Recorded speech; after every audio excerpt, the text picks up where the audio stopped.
ప్రభువు నామమునకు స్తోత్రం కలుగునుగాక. ఈ ఉదయకాలము మీకందరికీ వందనాలు తెలియచేస్తున్నాను. ఈ దినము మిమ్ములను బలపరచు దేవుని మాట, మీ హృదయములను కలవరపడనీయకుడి.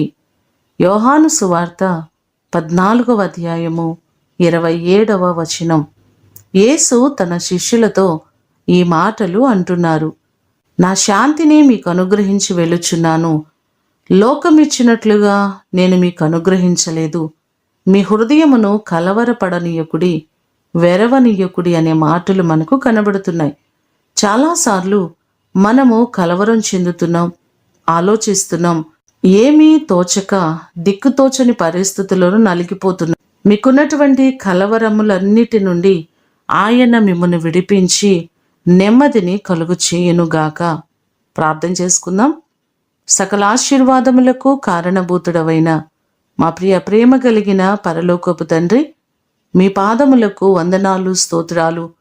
మీ హృదయములను కలవరపడనీయకుడని ఈ దినము మీరు మాతో మాట్లాడుతున్నారు.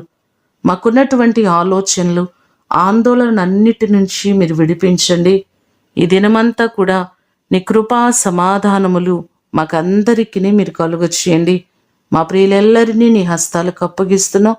వారు ఏ సమస్యల్లో, ఏ ఇబ్బందులలో నలిగిపోచున్నారో వారి సమస్యలన్నిటి నుంచి విడిపించి మీరు వారి పక్షమై ఉండి వారిని మీరు ధైర్యపరచండి.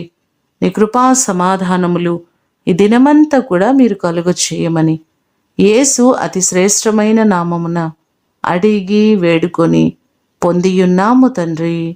ఆమేన్. దేవుడు మిమ్ములను దీవించునుగాక.